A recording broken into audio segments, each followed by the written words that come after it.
Thomas Ashford has been alive for 147 years. He was turned into a vampire in 1878 at the age of 28, and he's looked 28 ever since. He's lived through 2 world wars, seen the invention of electricity, automobiles, airplanes, computers, and smartphones. He's watched entire generations be born, live, and die while he remains unchanging. He's also sworn, many times, that he would never fall in love with a mortal again. And yet here he is, standing in a bookstore in Portland, Oregon, watching a woman with auburn hair argue passionately with a store clerk about whether digital books will ever truly replace physical ones. She's holding a worn copy of Jane Eyre, gesturing animatically, completely oblivious to the fact that she's the most alive person Thomas has seen in decades. "Physical books have soul," she's saying. "You can't replicate the feel of paper, the smell of old pages, the weight of a story in your hands. E-readers are convenient, sure, but they're soulless." The clerk, a tired-looking college student, just nods along, clearly wanting the conversation to end. Thomas should walk away. Should leave this bookstore and never come back. Should absolutely not introduce himself to this passionate, vibrant, devastatingly mortal woman. He walks over anyway.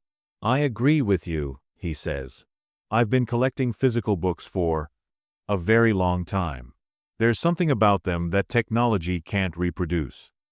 The woman turns to him, and Thomas feels something he hasn't felt in 50 years, genuine attraction. Not just physical, though she's beautiful, but something deeper. A recognition of spirit. A sense of meeting someone who understands something fundamental about the world. "Finally, someone with sense," she says, smiling. "I'm Elena. Elena Morales. Thomas Ashford. It's a pleasure to meet someone who still appreciates the old ways." The old ways. Elena laughs. "I'm 32, not ancient. Though my friends do call me an old soul." 32. She's 32 years old. Thomas was turned at 28. If she knew what he was, she'd realize he's technically younger than her in vampire years, but older than her grandmother's grandmother in actual years. "An old soul in a young body," Thomas says. "The best combination." They talk for an hour. Then 2. The bookstore closes around them, and they move to a coffee shop next door. Elena tells him about her job as an art conservator at the Portland Art Museum. How she restores paintings damaged by time, bringing beauty back to life. Thomas tells her carefully edited truths about his work as a consultant. He doesn't mention that his consulting involves managing investments he made a century ago that have compounded into significant wealth. "You're easy to talk to," Elena observes as midnight approaches. "Usually, first conversations are awkward. This feels like talking to an old friend." "Maybe we knew each other in a past life," Thomas suggests, then immediately regrets it. Too close to the truth. But Elena just laughs. "Maybe. Do you believe in that sort of thing? Reincarnation?" "I believe in the persistence of the soul," Thomas says carefully. "I believe that some connections transcend time." That's almost poetic. "I've had a long time to think about these things." "How long?" "Longer than you'd believe." Elena tilts her head, studying him. "You're mysterious, Thomas Ashford. I like that." They exchange numbers. Make plans for a second meeting. As Thomas walks home through the Portland night, he tells himself this is a terrible idea. Elena is mortal. She'll age. She'll die. Getting involved with her will only lead to heartbreak. But when his phone buzzes with a text from her, "I had a wonderful time tonight. Same time next week." Thomas finds himself smiling in a way he hasn't smiled in decades. He texts back, "I'd love that." And so it begins. The first year with Elena is like coming back to life after a long sleep. Thomas had forgotten what it felt like to be truly engaged with the world. 4 decades, he's been going through the motions, existing but not living. Elena changes that. She drags him to art galleries and concerts. Makes him try new restaurants even though food tastes like ash to him. He pretends to enjoy it, pushing food around his plate while she eats. Introduces him to her friends, who find him charming if a bit old-fashioned in his manners. "You're like a gentleman from a Victorian novel," her best friend Maya tells him at a dinner party. "Where did Elena find you?" "In a bookstore," Elena answers, squeezing Thomas's hand under the table. "Where else would I find someone perfect?" Thomas smiles, but the word perfect stings. He's not perfect. He's a vampire. A predator pretending to be human. Every moment with Elena is a lie by omission. But he can't bring himself to tell her the truth. Not yet. Maybe not ever. They move in together after 8 months. Elena's apartment is filled with books and art supplies and plants that she somehow keeps alive despite her chaotic schedule. Thomas adds his belongings. Mostly books and a few carefully preserved antiques that he claims are family heirlooms. "This painting," Elena says one evening, examining a piece Thomas brought from storage. "This is genuine 19th century, isn't it? It must be worth a fortune." "It was my great-great-grandfather's," Thomas lies. "It was actually his. He painted it himself in 1889. Your family must have been wealthy. We've done well over the generations." It's the closest Thomas has come to the truth. He's done well over his generation. The singular generation that's lasted almost a century and a half. That night, lying in bed with Elena asleep beside him, Thomas watches her breathe. He doesn't need to sleep, hasn't needed to in over a century, but he lies beside her anyway, listening to her heartbeat, memorizing the warmth of her body against his unnaturally cool skin. She's 33 now. He still looks 28. The math is already starting to work against them, and Elena doesn't even know it. "You never get sick," Elena observes one winter morning. She's bundled in blankets, suffering from a terrible flu. Thomas sits beside her, bringing her tea and medicine, completely immune to any human illness. "I have a strong immune system," he says. "Strong? Thomas, I've never seen you even sneeze. Not once in 3 years. That's not normal. I take good care of myself. Elena sips her tea, studying him over the rim of the mug. "You know what else is weird? You never eat. Not really. You push food around your plate, but I've never actually seen you finish a meal." Thomas's heart would be racing if it beat normally. "I'm just not a big eater." "And you never sleep. I know you lie in bed with me, but Thomas, I've woken up in the middle of the night hundreds of times. You're always awake. Just lying there. Watching. I'm an insomniac. For 3 years straight, never once sleeping. Elena. And your skin is always cold. Not cold like you're chilly. Cold like you don't generate body heat. What are you, Thomas?" The question hangs in the air. Thomas has prepared for this moment since they met. Has 100 lies ready. But looking at Elena, her intelligent eyes, her unwavering gaze, he can't lie anymore. "Can I show you something?" he asks. "Show me what?" Thomas walks to the window. It's a gray, overcast day. He opens the curtains, and weak winter sunlight streams in. Then he holds out his hand, palm up, in the beam of light. His skin begins to smoke slightly. Not burning, exactly. More like the light is uncomfortable, painful. He pulls his hand back before any real damage occurs. "Sunlight hurts me," he says quietly. "It doesn't kill me, that's mostly myth. But it's deeply uncomfortable. Like acid on skin." Elena sits up in bed, eyes wide. "What are you saying?" "I'm saying that I'm not entirely human. I'm saying that I stopped aging in 1878 when I was 28 years old. I'm saying that I've been alive for 147 years and I haven't aged a day since I was turned. I'm a vampire, Elena. That's what I am." The silence that follows is deafening. Elena stares at him. Then she laughs. It's a nervous, disbelieving laugh. "That's not funny. I'm not joking. Vampires aren't real. I'm standing right here. This is insane. You're insane. Elena, please listen. Get out." "What?" "Get out." Elena's voice rises. "I don't know what kind of sick joke this is, but I want you to leave.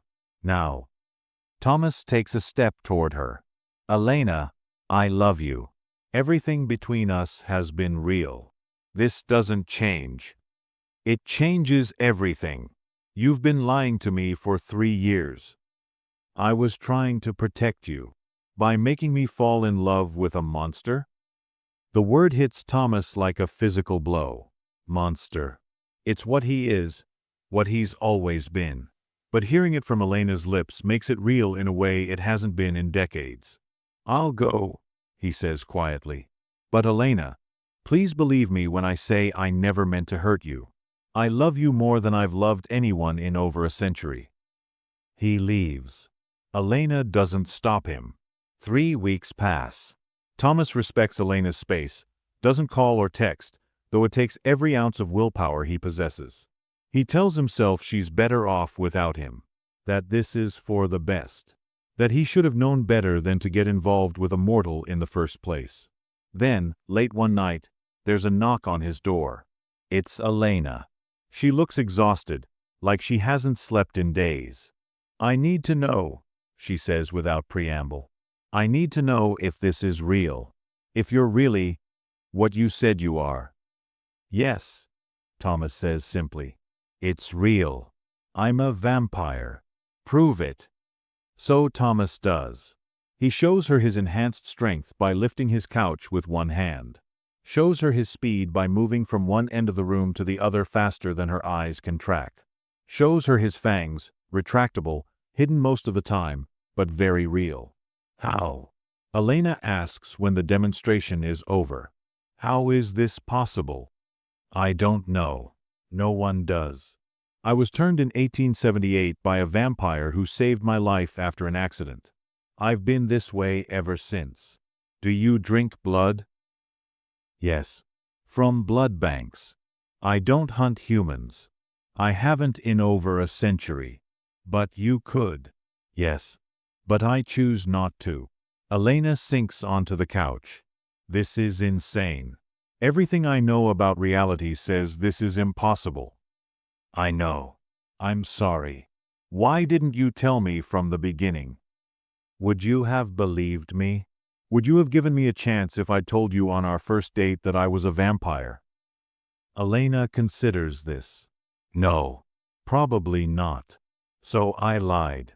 Or rather, I let you believe I was normal. And I'm sorry for that. But Elena, everything else was real. My feelings for you. The life we've built. That's all real. But it can't last, can it? I'm going to age.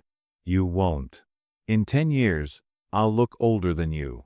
In 20 years, I'll be 55 and you'll still look 28.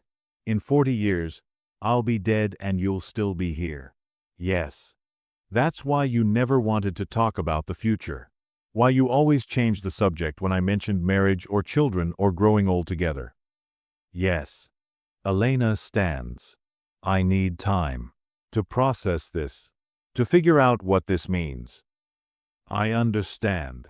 But Thomas, she pauses at the door, I don't stop loving someone just because it's complicated. I just need to figure out if I can live with this. She leaves. Thomas stands in his empty apartment, alone again, and wonders if he's about to lose the only woman he's truly loved in over a century. They work it out. It's not easy, but they work it out.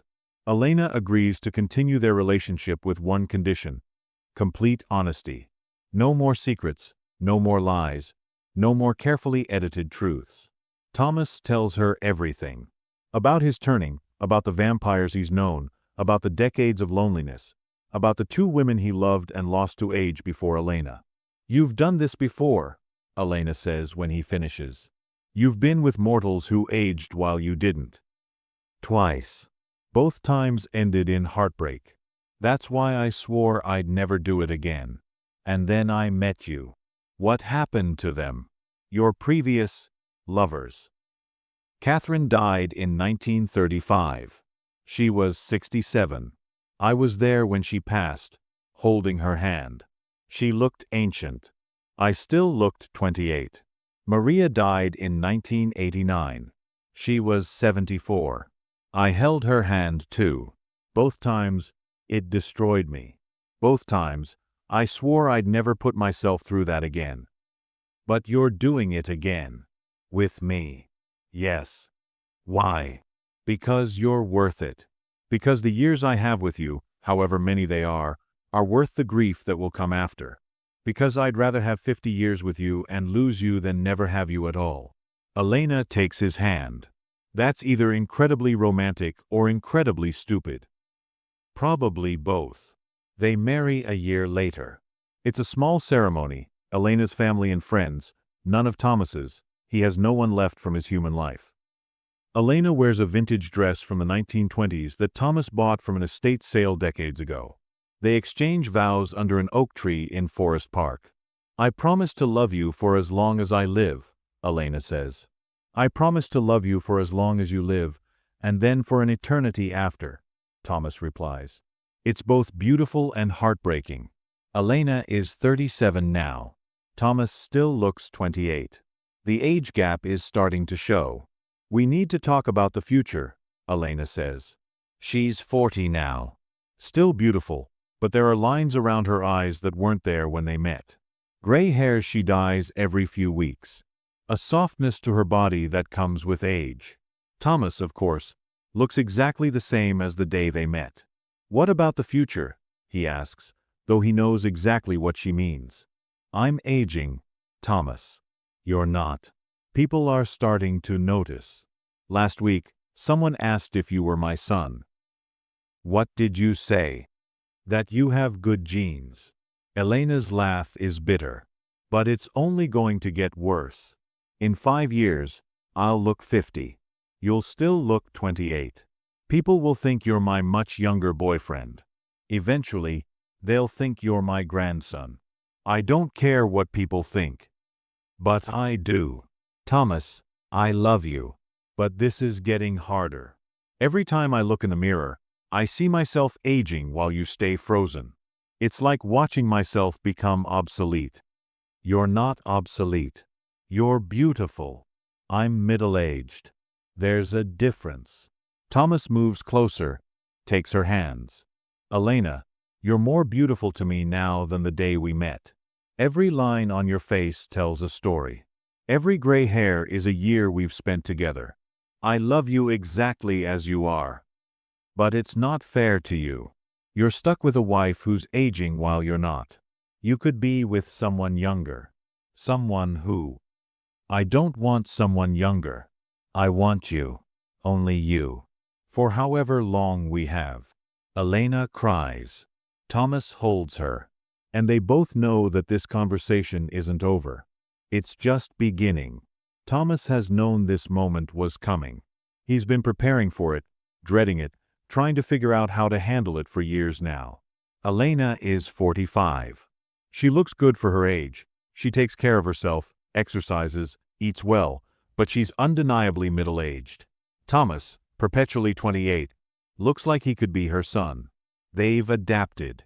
Moved to a new city where no one knows them. Thomas wears makeup sometimes to look slightly older. They tell people they're closer in age than they appear. But the lies are wearing on both of them. I want to ask you something, Thomas says one evening. They're in their study, surrounded by books. Elena is reading. Thomas is pretending to read while actually just watching her. What is it? I can transform you. Turn you into a vampire. You'd stop aging. We'd have eternity together. The book in Elena's hands drops to the floor. You've never offered that before. I know. Because it's not something to offer lightly. Becoming a vampire. It's not a gift, Elena. It's a curse. You'd be giving up your humanity, your warmth, your ability to have children, your chance at a normal death. You'd be trading mortality for an eternity of being other. But we'd be together. Yes, forever. You'd never age, never die. We'd have centuries together. What's the catch? Thomas laughs bitterly. The catch is everything else. You'd have to drink blood to survive. Sunlight would hurt you. You'd watch everyone you know age and die while you stay young. Your friends, your family, everyone you love except me, they'd all be temporary. And that loss, that grief, it accumulates. By the time you're 200 years old, you'll have grieved so many deaths that you might forget what it feels like to not be grieving. But I wouldn't lose you.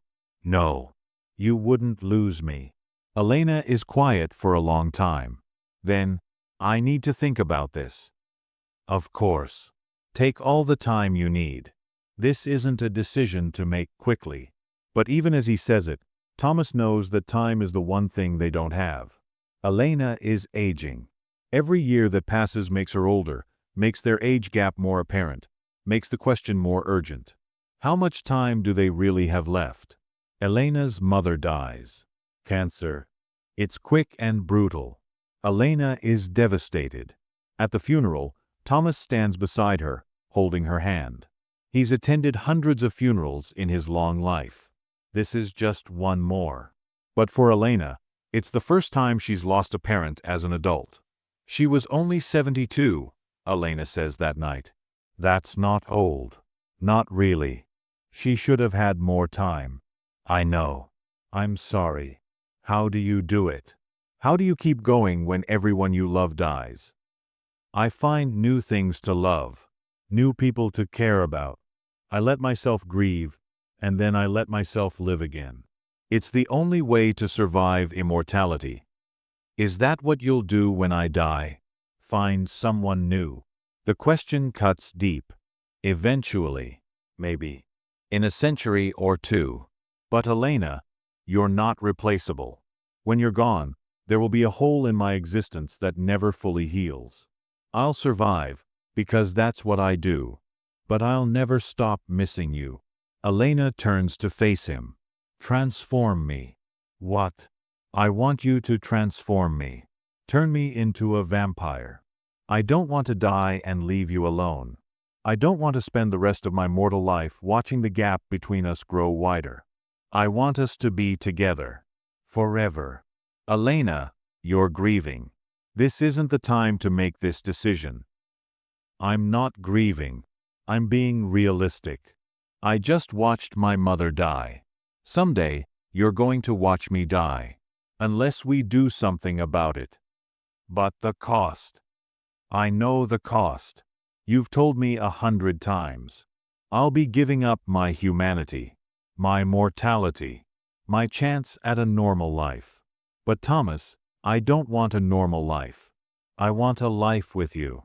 And if that means becoming a vampire, then I'll become a vampire. You need to think about this more. Take time. Make sure. How much time do I have? I'm 47 years old.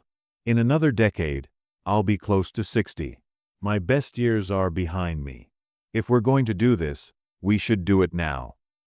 Thomas takes her face in his hands. I need you to be absolutely sure. Once I transform you, there's no going back. You'll be a vampire forever. Literally forever. And if you come to regret it, if you hate what you become, you'll have eternity to live with that regret. I'm sure. Are you? Really? Or are you just scared of dying? Elena pulls back, offended. I'm not scared of dying. I'm scared of leaving you. There's a difference. Is there? Yes. Thomas, I love you. I want to spend my life with you. And since you have several centuries left and I have maybe 40 years, the only way we can have a full life together is if I become what you are. Thomas wants to argue, wants to tell her all the reasons this is a bad idea. But looking at Elena, seeing the determination in her eyes, the love in her expression, he realizes something. He doesn't want to lose her. He's not strong enough to watch her age and die. He's done it twice before and barely survived. He can't do it again. So he makes a selfish choice. Okay, he says. I'll transform you. But on one condition. What? We wait 1 year. You spend that year thinking about this. Really thinking. Talking to other vampires. Understanding what you're getting into. If after a year you still want this, I'll do it. But you need to be certain. I am certain. Then you'll still be certain in a year. And if you're not, if you change your mind, I'll respect that. we'll find another way forward. And if I still want it, then I'll transform you. And we'll have eternity together. Elena agrees. They shake hands on it, a formal pact. 1 year to decide between mortality and forever. The year passes both quickly and slowly. Thomas introduces Elena to other vampires, his few remaining friends from decades past. Elena interviews them, asks questions, learns what vampire life really entails. Some are encouraging. Marcus, turned in 1923, tells her, "It's not perfect, but it's worth it. Immortality gives you perspective.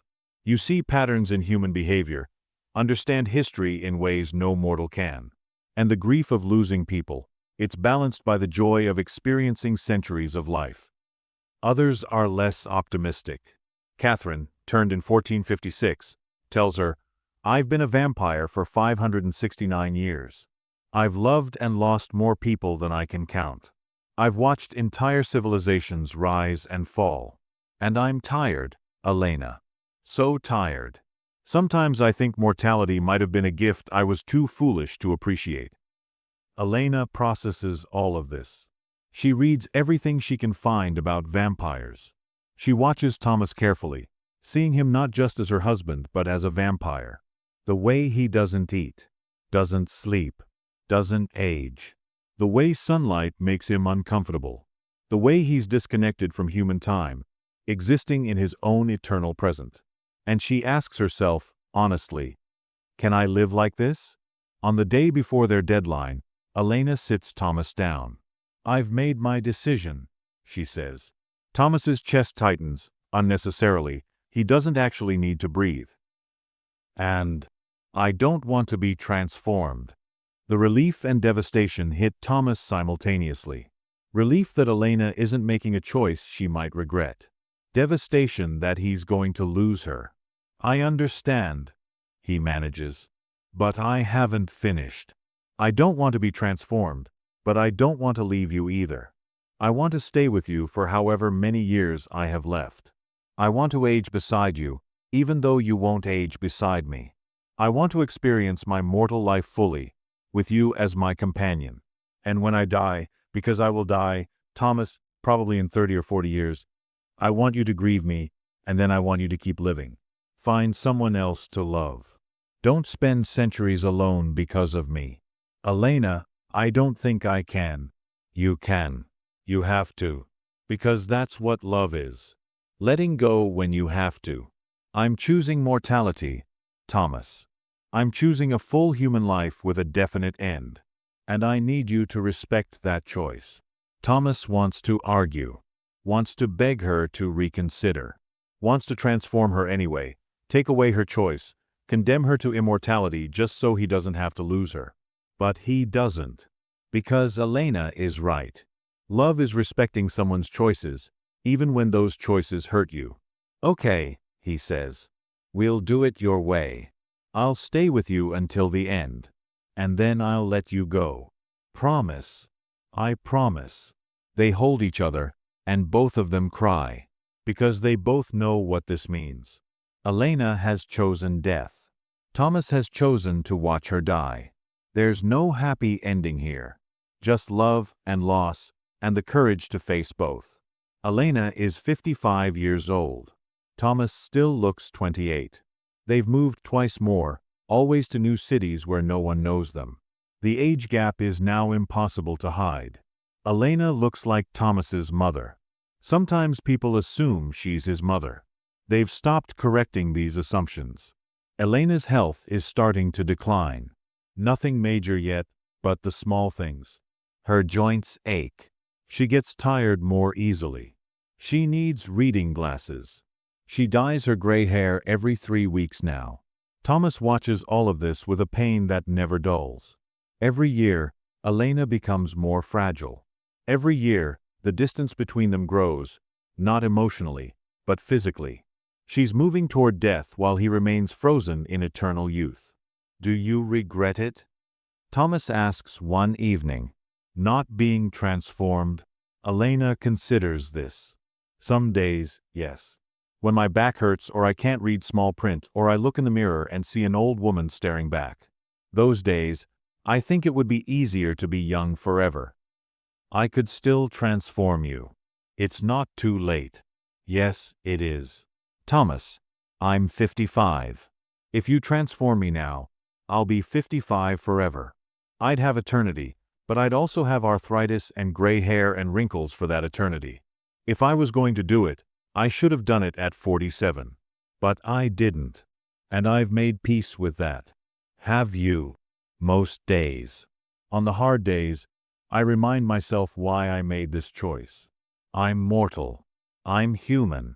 And that's a gift, even if it comes with an expiration date. They spend their days quietly, reading together, going for walks, traveling to places Elena wants to see before she can't travel anymore. Thomas takes thousands of photographs, trying to capture every moment, knowing that someday these photos will be all he has left of her. At night, he lies beside her and listens to her breathe. Her heartbeat is slower than it used to be. Her breathing more labored. Time is running out, and there's nothing Thomas can do to stop it. He's going to lose her. And unlike his previous loves, this time he can't even pretend he wasn't warned. Elena is 60 now. She retired from the museum last year. Her hands, once so steady when restoring paintings, now shake too much for detailed work. She moves slower, tires easily, takes naps in the afternoon. Thomas, still 28, cares for her.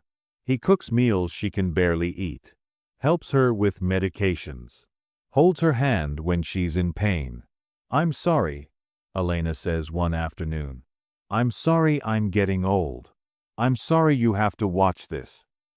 Don't apologize. I chose this. I chose you. But it would have been easier if I'd let you transform me. Easier isn't always better. Elena touches his face. You're still so young. So beautiful. Sometimes I forget how young you look until I see us together in a mirror. Then I remember that I'm an old woman married to a young man. It's absurd. Age is just numbers. What matters is that we love each other. Do you still love me? Even though I'm old. Elena, I've loved you since the moment I met you in that bookstore. Nothing has changed that. Not time, not age, not mortality. I love you as much today as I did 25 years ago. Maybe more. Even though I'm not the woman you married, you are exactly the woman I married. You're just older. And I love every version of you. The 32-year-old who argued about books. The 40-year-old who decided against immortality. The 60-year-old who's brave enough to face mortality with grace. All of you. Always. Elena cries. Thomas holds her. And they both pretend they have more time than they actually do. Elena is diagnosed with cancer. Pancreatic. Stage 4. The doctors give her 6 months, maybe a year with treatment. I don't want treatment, Elena tells Thomas. I'm 63 years old. I've lived a good life. I'm ready. I'm not ready, Thomas says. I'm not ready to lose you. I know. But you don't get a choice. This is what mortality means. We all die eventually. I could transform you. Even now. The cancer would be cured by the transformation. You'd survive. We'd have more time. How much time? Eternity as a cancer-ridden vampire? No, Thomas. This is my end. Let me have it with dignity. Thomas wants to argue. Wants to transform her anyway. Wants to rage against the unfairness of a universe that gives him eternal life but won't let him share it with the woman he loves. But he doesn't. Because Elena has made her choice, and he promised to respect it. So instead, he makes her comfortable. Arranges hospice care at home. Sits with her every moment. Reads to her from her favorite books. Holds her hand as she grows weaker. Elena's family comes to say goodbye. Her friends visit. Thomas meets them all as Elena's much younger husband, and some of them can't hide their disapproval. But Elena doesn't care. She's at peace with her choices. Do you have any regrets? Thomas asks one night. She's barely conscious now, the cancer and pain medications keeping her in a twilight state. 1. Elena whispers. I regret that I didn't have more time with you. But I don't regret being mortal. I don't regret staying human. This life, with its pain and limits and definite end, it was mine. And I lived it on my terms. I'm proud of you, Thomas says. And I love you. I'll always love you, even after I'm gone. I'll love you too. For the rest of my existence. Elena dies 3 days later. It's peaceful. She falls asleep and doesn't wake up. Thomas is holding her hand when she takes her last breath, and he feels the exact moment her soul leaves her body. The grief is immediate and overwhelming. Thomas has lost people before, but this is different. Elena knew what he was and loved him anyway. Elena chose mortality and faced it with courage. Elena was the love of his century. And now she's gone. Thomas stands in a bookstore in Portland. Not the same one where he met Elena, but similar. He comes here sometimes, on the anniversary of the day they met, and remembers. 50 years have passed since Elena died. Thomas has aged exactly 0 days in that time. He still looks 28.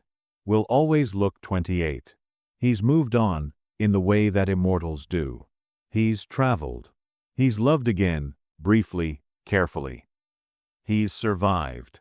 But he's never forgotten Elena. The photographs he took fill albums in his apartment. Her paintings hang on his walls. Her books line his shelves. Sometimes he wonders if he made the right choice. If he should have transformed her when he had the chance. They could have had eternity together. But he knows, deep down, that Elena made the right choice for herself. She lived a human life on her own terms and died with dignity. That was worth more than all the centuries Thomas could have given her. A young woman is arguing with the store clerk about e-books versus physical books. She's holding a worn copy of Pride and Prejudice, gesturing animatedly. Thomas smiles sadly and walks past her. He's learned his lesson. He won't fall in love with a mortal again. The price is too high. The grief too overwhelming. Elena was his last human love. But as he's leaving, the woman calls out, "Excuse me." Thomas turns. "Do you have an opinion?" she asks. "E-books or physical books?" And looking at her, seeing the same passion in her eyes that Elena had, the same love of literature, Thomas realizes something. He's immortal, which means he's condemned to love and lose over and over again. That's the curse of eternal life. Not the bloodlust or the sunlight sensitivity or the isolation. The curse is watching everyone you love die while you continue. But it's also a gift. Because Thomas gets to love again.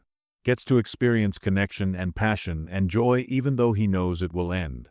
Even though he knows the grief that's coming. That's what Elena taught him. Not that love should last forever. But that love is worth the price, even when the price is loss. Physical books, Thomas says to the young woman. Always physical books. There's a soul to them that technology can't replicate. She grins. Finally, someone with sense. I'm Rachel. Thomas, he says, extending his hand. Thomas Ashford. And despite everything, despite Elena's death, despite the grief he still carries, despite knowing exactly how this will end, Thomas finds himself smiling. Because this is what immortality means.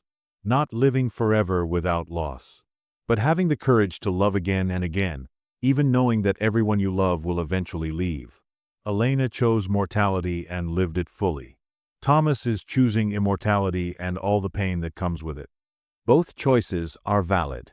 Both choices require courage. And maybe that's the real lesson. That whether you're mortal or immortal, love is always a choice. And it's always worth the cost. Even when the cost is everything.